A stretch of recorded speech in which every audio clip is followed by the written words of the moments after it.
جاكم غدير الزين وين التراحيب، يا اهل القصر قوموا وسووا مسيرة. جاكم غدير الزين وين التراحيب، يا اهل القصر قوموا وسووا مسيرة. دشوا لها بالورد والعود والطيب، خلوا شذا الريحان يصل عبيرة. جاكم غدير الزين وين التراحيب، يا اهل القصر قوموا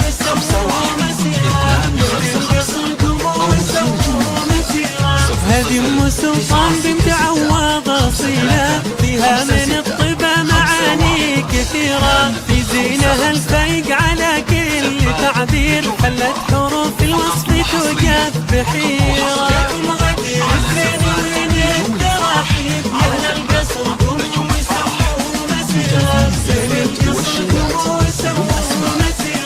ام سلطان هذه فعل في الجهر والغيب، ومزانها بالطيب دايم مطيرة. اخلاقها ترجع على كل تهذيب، من توها بنت لقوها الصغيرة. جاكم غدير الزين وين التراحيب، يا اهل القصر قوموا وسووا مسيرة.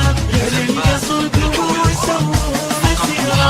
والذوقها تملك عذوبة واساليب، حسنها المزيون ما في نظيره. الأصيلة بنت كاملة ما لها عيب، مكملة بالحسن والطيب سيرة. جاكم غدير الزين وين التراحيب، يا اهل القصر قوموا وسووا مسيرة.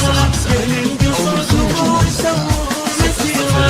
ام سلطان بنت عواض وفي المواجيز، ما قصرت يمناه في عون غيره. شهم كريم جاعله في الوغاهب، سيدي درايل الذي يستشيره. جاكم غدير الزين وين التراحيب، يا اهل القصر قوموا وسووا مسيرة. يا اهل القصر قوموا وسووا مسيرة. في وصف ام سلطان قلت بالوصف تجريب، شمس حوى الطيبة وكرم مستنيرة. من كثر ما فيها من الجود والطيب، في مدحها تعجز شطور القصيرة. جاكم غدير الزين وين التراحيب، يا اهل القصر قوموا وسووا مسيرة. يا اهل القصر قوموا وسووا مسيرة.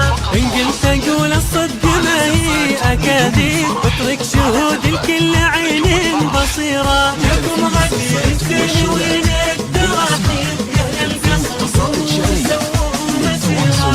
يا اهل القصر قوموا وسووا مسيرة.